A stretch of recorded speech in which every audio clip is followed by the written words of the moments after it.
गुरु कहाँ हैं? पुरी में। योगानंद कहाँ हैं? कई 100 मील दूर हैं उनसे। कोई चिट्ठी नहीं, कोई पत्री नहीं, कोई फोन नहीं, कोई ईमेल नहीं, कोई मोबाइल नहीं, कुछ भी नहीं है। एक भयंकर पीड़ा उठी, वहीं के वहीं सब कुछ छोड़ा, ट्रेन पकड़ी, गुरु के आश्रम तक पहुंचे और स्टेशन तक से ही उनको खबर मिल गई कि स्वामी युक्तेश्वर शरीर छोड़ चुके। किसने बताया उनको? इसको कहते दिल से दिल की तार को जोड़ लेना। सोचना भी नहीं पड़ता है, सोचना भी नहीं पड़ता है, ऐसा मन जुड़ा हुआ है। जब आश्रम में पहुंचे और गुरु की मृतदेह को देखा तो शोक में भर गए, पर दिल में बड़ी पीड़ा, एक शिकायत कि गुरु ने मेरी इंतजार क्यों ना की, गुरु ने पहले क्यों ना बुला लिया मुझको, मैं मिल तो लेता। बहुत रोए, बहुत रोए। शाम का समय था, क्रिया योग का अभ्यास कर रहे थे और आंसू हैं कि रुक नहीं रहे। योग अभ्यास भी उनके गुरु के बिछोह से उनके हृदय को आराम नहीं दे पा रहा है। रोते रोते में, आंख बंद में अचानक से बड़ा प्रकाश हो गया, इतना कि बर्दाश्त ना हो।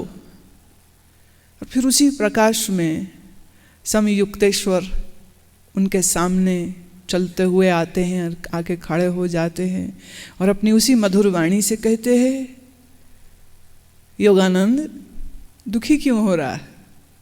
मैं तो कहीं भी नहीं गया। पहले एक शरीर में था, अब व्यापक हूं, अब तो तेरे ही भीतर हूं, तो शोक क्यों?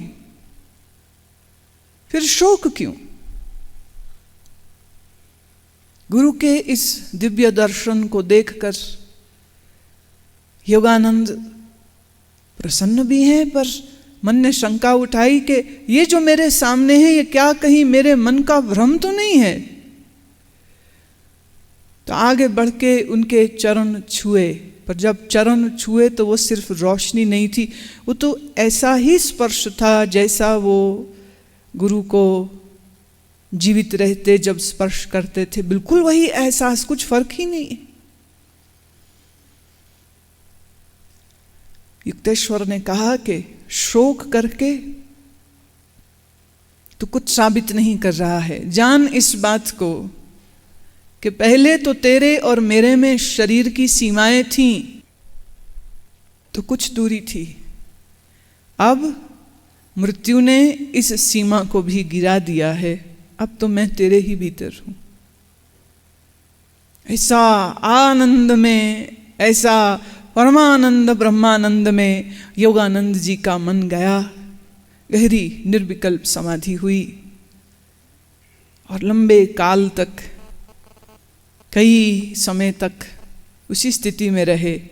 और जब वापस देह भाव में आए, देह के एहसास में आए, तो योगानंद ने अपनी ऑटोबायोग्राफी में ये बात लिखी कि उस दिन के बाद से मैं ऐसा कभी महसूस ही नहीं किया कि मेरा गुरु मेरे से अलग है, या मेरा गुरु मर चुका है, या मेरा गुरु अब शरीर में नहीं है। क्योंकि जब अब अपना शरीर देखता हूं तो ये गुरु का शरीर लगता है।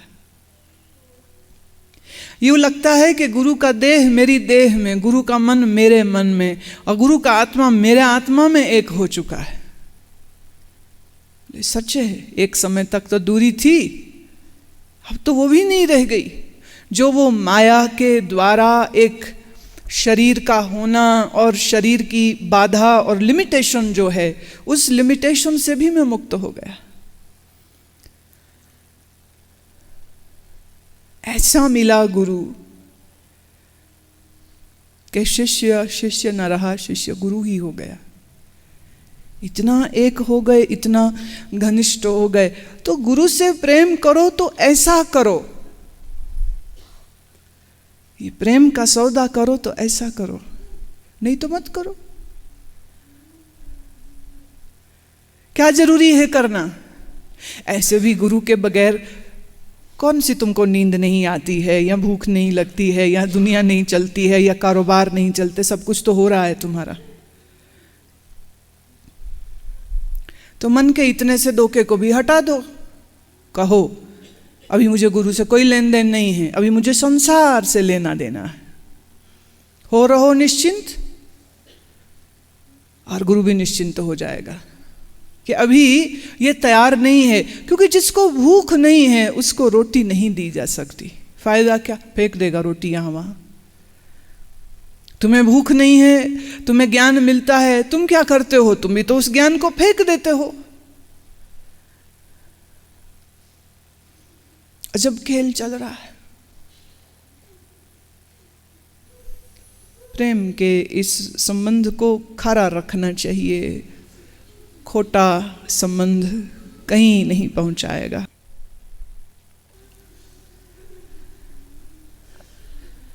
तस्मात् सर्व प्रयत्नेन सर्वसंग विवर्जितः विहाय शास्त्र जालानि गुरुमेव समाश्रयेत्। ज्ञानहीनो गुरुत्याज्यो मिथ्यावादी विडम्बकः स्वविश्रान्ति न जानाति परशान्तिं करोति किम। ज्ञान रहित, मिथ्या बोलने वाला, दिखावा करने वाले गुरु का त्याग कर देना चाहिए। क्योंकि जो अपनी ही शांति पाना नहीं जानता वे दूसरे को शांति क्या देगा। अब ये जो श्लोक है ये भी बड़ा कीमती श्लोक है, क्योंकि इसमें गुरु तत्व क्या है, गुरु तत्व के स्वरूप का वर्णन सूत जी कर रहे हैं। तो जहाँ जहाँ शुद्ध गुरु, पूर्ण गुरु कौन है ये बताया, तो वहाँ ये भी बताना पड़ेगा कि पूरा जो नहीं, उस अधूरे की क्या पहचान। वो स्वयं ज्ञानहीन होगा।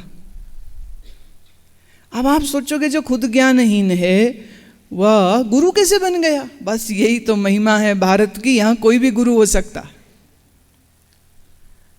ये भारत की महिमा। तुम्हारा भी कोई काम धंधा न चलता हो, लंबा चोला लगाओ, लंबा तिलक लगाओ, गले में 2-4 माला, 2-4 दिन किसी मंदिर में बैठ जाना, 2-4 किराए के चेले ले लेना। चेले सब जगह यही बोलते फिरे, गुरु जी बड़े करनी वाले हैं, जिसको जो कह दिया वो हो जाता है। महीना नहीं तो 2 नहीं तो 3 में दुकान जम जाएगी तुम्हारी। हिंग लगे ना फिचकड़ी, रंग चोखा। कोई इन्वेस्टमेंट भी नहीं चाहिए इस धंधे में। लोगों के सामने एक शगुफा खड़ा करो। लोग बेअकल अक्सर होते हैं, अधिकतर आ जाएंगे, अपनी ही वासनाओं और इच्छाओं के गुलाम। अपनी इच्छा पूर्ण करने के लिए कहीं भी जा सकते हैं, कुछ भी कर सकते हैं। एक ने कहा कि हमको किसी बाबा ने बताया है कि घर में बड़ा कलह कलेश है, बड़ा नुकसान हो रहा है। तो उन्होंने कहा एक मटकी में शहद भर के लाल कपड़े से उसका मुंह बंद करके रात को वीराने में या शमशान में 2 फुट गहरा खड्डा खोद के उसमें डाल दो, तुम्हारे सब दुख दूर हो जाएंगे। लोग वो भी करते हैं। अपनी इच्छा पूर्ति के लिए कुछ भी कर सकते हो तुम, और तुम्हारी इसी वासना और इसी भूख का फायदा उठाने वाले बहुत से गुरु आ जाएंगे। सूत जी कहते हैं जो स्वयं ज्ञान रहित है, जो झूठ बोलता है, जो खुद झूठ बोलता है, जो दिखावा करता है, जो दिखावा करता है, ऐसे गुरु का तो त्याग कर देना चाहिए। अगर गलती से कोई किसी ऐसे गुरु के चक्कर में पड़ गया है तो उन लोगों के लिए ये बड़ी सुंदर चेतावनी है सूत जी की ओर से। ये महर्षि कह रहा है कि जिस गुरु के अपने मन में ही शांति नहीं है वो तुमको शांति कैसे देगा। कभी कभी मैं देखती हूँ ऐसे निकम्मे आदमी गुरु है, पर उसके आसपास चेले बड़े अच्छे। मैं ये भी क्या विडंबना है, ऐसे मूर्खों को ऐसे अच्छे चेले मिल जाते हैं, और वो पूरी गुरु भक्ति से उसके पीछे पीछे, जो गुरु का सेवा करना चाहिए, जो शिष्य का धर्म है वो सब का पालन करना चाहिए, पर गुरु ऐसा अधूरा।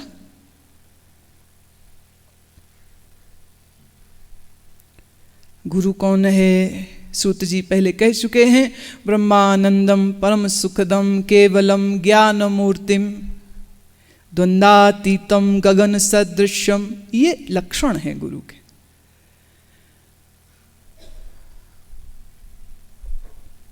शिलायः किं परम ज्ञानम शिला संघ प्रतारणे स्वयं तर्तुं न जानाति परम निस्तार्येते कथम। पत्थरों के समूह को तैराने का ज्ञान पत्थर में कहाँ से हो सकता है? जो खुद तैरना नहीं जानता वो दूसरे को कैसे तैराएगा? रामायण में वो प्रसंग आता है ना, जब पुल बनाना था तो पत्थरों पर नल और नील पत्थर फेंकते थे और हनुमान जी पत्थरों पर लिखते थे राम, और नल नील फेंकते थे। नल नील को किसी ऋषि का श्राप था कि तू जो चीज फेंकेगा वो कभी डूबेगी नहीं। शरारती थे, ऋषियों मुनियों के कमंडल माला उठा के कुएं में फेंक देते थे, नदी में फेंक देते थे। बच्चे थे, शरारती तो होंगे ही। तो किसी ऋषि ने श्राप दे दिया था कि अब तू जो चीज फेंकेगा वो कभी डूबेगी नहीं। देख लीजिए महात्माओं के श्राप भी कभी कभी कितने काम के होते हैं। हनुमान लिखे राम, नल नील फेंके पत्थर, पत्थर तैरे, पत्थर जोड़े गए और इस तरह पुल बना। राम जी ने कहते जब ये देखा तो उनको लगा भाई सब काम कर रहे हैं तो मैं भी कुछ करूं, समस्या तो मेरी है, मुझे कुछ करना चाहिए। तो वो गए, उन्होंने कहा लाओ हम भी कुछ पत्थर डालने की सेवा कर देते हैं।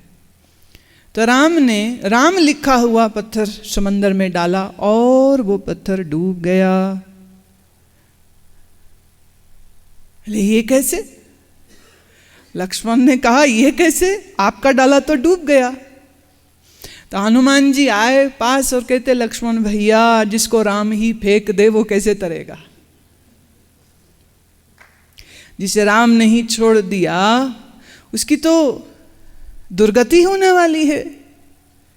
तो पत्थरों पर राम लिखा जा रहा है, ये पत्थरों को तो मालूम नहीं, पत्थर नहीं जानता कि तैरा कैसे जाता है।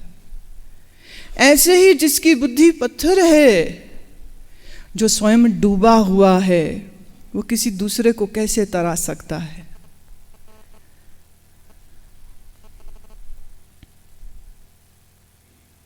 जो खुद तैरना नहीं जानता वे दूसरों को क्या तैराएगा?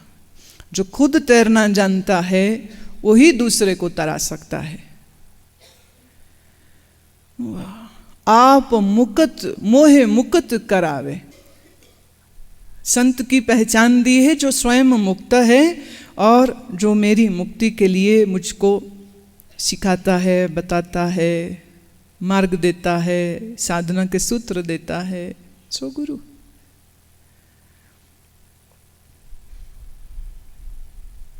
अब अगले जितने भी श्लोक आने वाले हैं ये सब पाखंडी गुरुओं की पिटाई करने वाले हैं। और मुझे पता है तुम्हें बड़ी खुशी होगी ये सब सुन के, क्योंकि जब तुम्हारी पिटाई होती है तो तुम रोते हो, तुम्हारे चेहरे उतर जाते कि हमारी इतनी कमियां ठीक है, अब है हम में तो सुना क्यों रहे हो? जो है सो है, बोलो मत, कहो मत।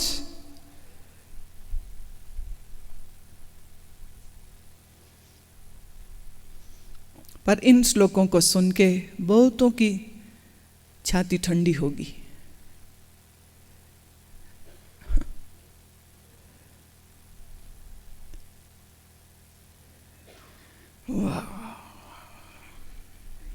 पर यह श्लोकों का भी गहरा अर्थ है। इन श्लोकों को जानना समझना भी जरूरी है ताकि आदमी को ये मालूम रहे कि क्या या किसको गुरु कहा जाता है और किसको गुरु नहीं कहा जा सकता है। अब अगले श्लोकों की जब चर्चा करेंगे तो बहुत सारी जो स्कैंडलाइजिंग स्टोरीज, एग्जाम्पल्स, वो भी सब आएंगी, कहेंगे, वो भी कहेंगे।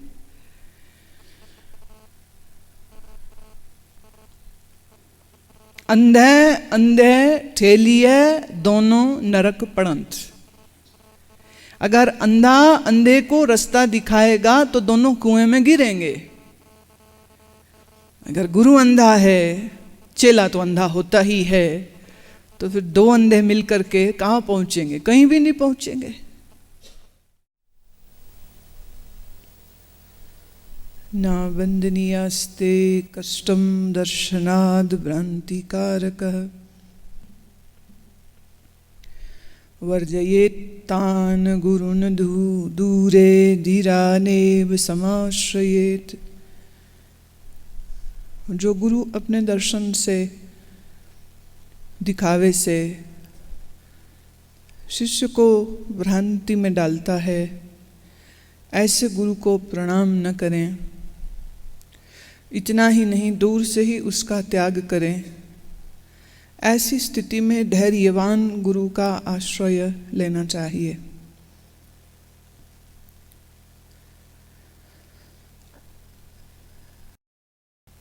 मनुष्य के भीतर अहंकार नैसर्गिक रूप से है। अहंकार को पैदा करता नहीं है, अहंकार के सहित ही उसका जन्म होता है। और मनुष्य के आगे सबसे बड़ी चुनौती यही होती है कि वह इस अहंकार को, जो नैसर्गिक रूप से उसको मिला है, वह उससे अपने आप को मुक्त कर सके।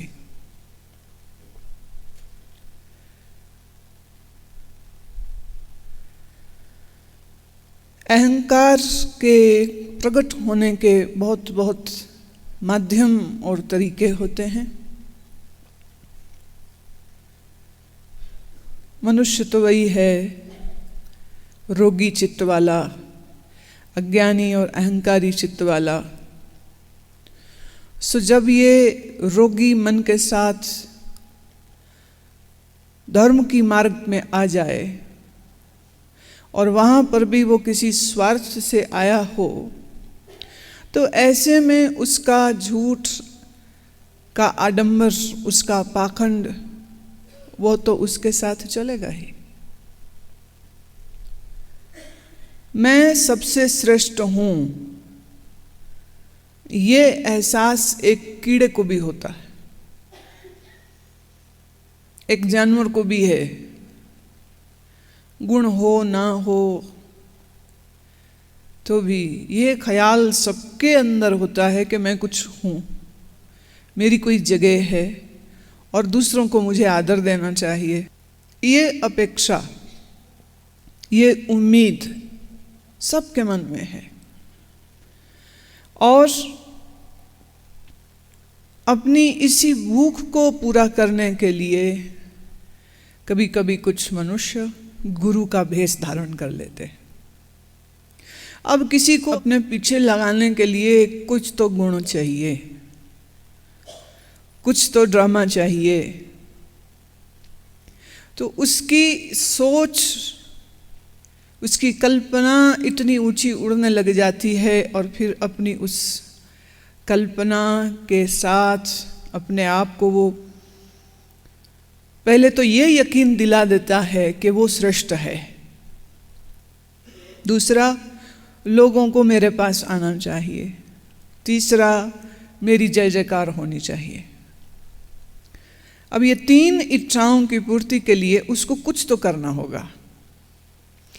सुबह में भी मैं कह चुकी हूँ, 4 से चेले माउथ पीस हों और वो जगह जगह में जाकर जनमानस को ये कह रहे हों कि मैं गया था, दुखी था, परेशान था, और उन्होंने आशीर्वाद दिया, मंत्र दिया, जल दिया, तावीज दिया।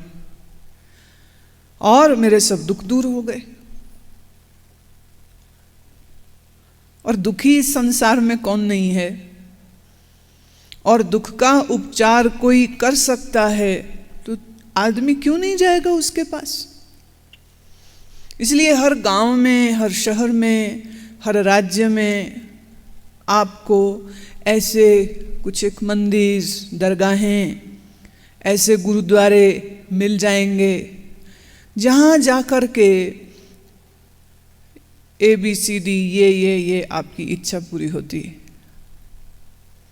बड़ी भीड़ होती वहाँ पे।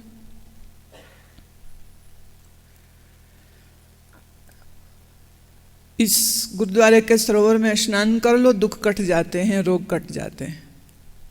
इस गुरुद्वारे में ये चढ़ा दो, दुख कट जाते हैं, तकलीफ कट जाती है। इस मंदिर में तेल चढ़ा दो तो तुम्हारे शनि से संबंधित सब दुखों का निवारण हो जाता है।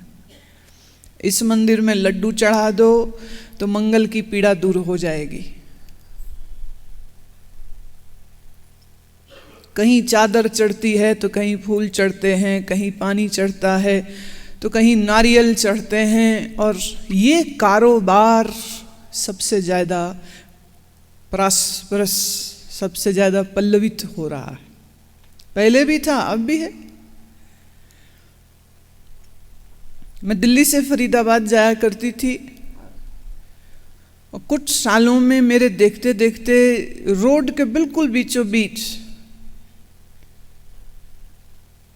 हरे हरे झंडे दिखने लग गए। कुछ सालों में वहाँ एक पूरी कब्र बनी हुई, जैसे ऊपर का एक कवर होता है, सीमेंट से जैसे आकार देते हैं, वो एक कब्र भी है तैयार।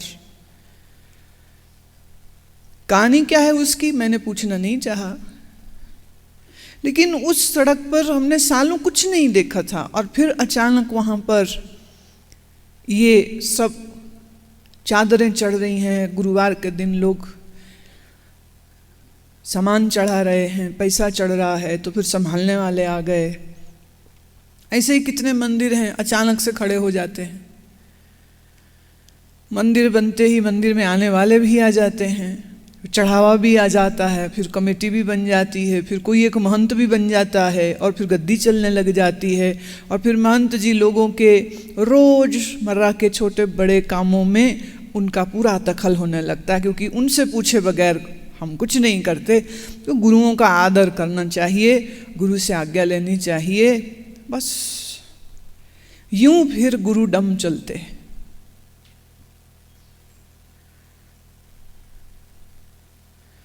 जो पाखंड रच करके शिष्य के चित्त को भ्रांतियों में डालता है, गुरु गीता कहती है ऐसे गुरु को तो प्रणाम भी नहीं करना चाहिए, क्योंकि वो प्रणाम के योग्य नहीं है, उसे दूर रहना चाहिए। ऐसी स्थिति में धैर्यवान गुरु का आश्रय लेना चाहिए। इसमें गुरु धैर्यवान अभिप्राय नहीं है। अभिप्राय है कि अगर कोई ऐसे किसी गलत स्थान पर चला गया है, जुड़ गया है और उसको दिख रहा है कि ये ठीक नहीं है, तो उसमें उसको ज़्यादा परेशान नहीं होना चाहिए। धीरज रख के ईश्वर से प्रार्थना करे तो जल्द ही उसका ये जो जाल उसके आसपास बुन देते हैं ये पाखंडी गुरु, वो जाल कटने लगे जाते हैं। पाखंडिना पापरता नास्तिका भेदबुद्धयः स्त्रीलम्टा दुराचारा कृतघ्ना वक्वृत्यः कर्मभ्रष्टा क्षमा नष्टा निन्द्यैकश्च वादिनः कामिनः क्रोधिनश्चैव हिंसाश्च दण्डा षट्स्ता ज्ञानलुप्ता न कर्तव्या महापापास्तथा प्रिये एभ्यो भिन्नो गुरुः सेव्या एक भक्त्या विचार्य च।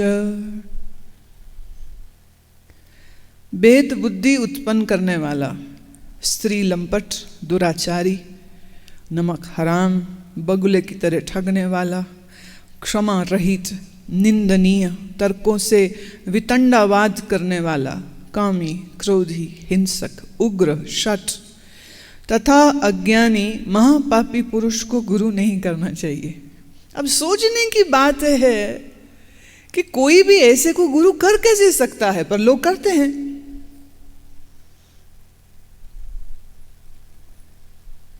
जो सबसे पहली बात कही है, भेद बुद्ध्या, भेद बुद्धि उत्पन्न करे, मनुष्य को मनुष्य से काट के जाति वर्ण के आधार पर, भाषा के आधार पर, धर्म की श्रेष्ठता के आधार पर, ये तो एक भेद सामाजिक हैं, पर फिर दूसरे भेद हैं जिन्हें हम कहते हैं आध्यात्मिक। आध्यात्मिक भेद उत्पन्न करना क्या है? ईश्वर तुमसे दूर है और ईश्वर तक सिर्फ मेरी आवाज पहुंचेगी और तेरी नहीं पहुंचेगी, ये भेद बुद्धि।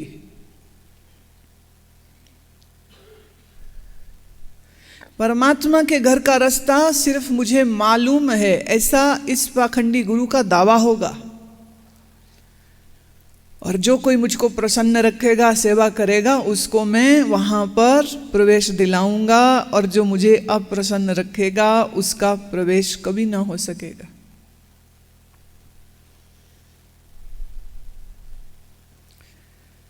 कितने एक संप्रदाय इसी आधार पे चल रहे हैं कि गुरु से नाम ले लो, गुरु वाले बन जाओ, और बस फिर गुरु जी आपको उतार देंगे, गुरु जी आपको मुक्त करेंगे। ये बात सत्य है, गुरु मुक्त करता है, पर उसको कैसे कोई मुक्त कर सकता है जो अभ्यासी ना हो,